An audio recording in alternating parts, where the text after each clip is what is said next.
As a way of celebrating Queensland's official Mental Health Awareness Week, I will be sharing videos and posts over the next week from today, the 5th of October, through to next Sunday, the 13th of October, to contribute more of a discussion around mental health and areas that we can do better in, areas that we are already doing pretty well in, and offering tips or ideas or practices or whatever comes out around that as a way to get more out there and get more awareness out there. Mental health isn't an isolated incident between select few people. As long as you have a mental state, you have a mental health.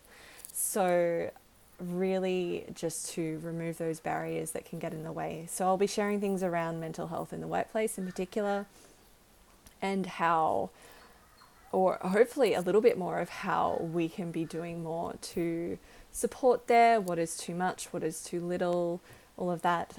Mental health within athletes and sporting environments. So in programs where athletes and teams are under so much pressure to achieve and succeed and medal in their event, what happens at what cost, what happens at what cost, and what do we do about it? What kind of pressure do we do? How do we take care of them and create frameworks around high performance programs that follow an athlete through to when they're beginning, through to retirement and after, because that is really important and is only just being really looked at in more recent years and taken seriously as a general. So talking about that and the impacts that can be shown there.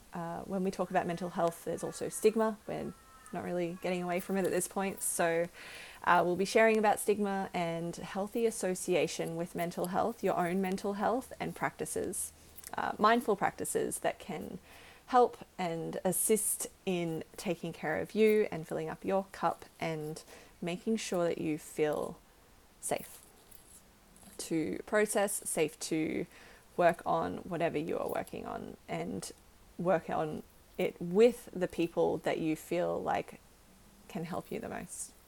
So I hope you are able to join in on the conversation with me. It is meant to be conversational because so much of this can be swept under the rug and kind of ignored and pushed to the side. So my view on these awareness weeks, regardless of whether you live in Queensland, another state, or another country, is that it is really important to actually talk about and just acknowledge and accept that it exists, and that it doesn't mean that someone is broken, and it doesn't mean that someone is weak. It just means that someone is human. So I hope you can join me over the next week as we talk about these things, and also share your own perspectives. If you have any, that would be amazing. I love hearing other people's perspectives and entering into those discussions. So looking forward, you can expect to see the next post tomorrow around Mental Health Week and what we can be starting to talk more about and moving forward from there with.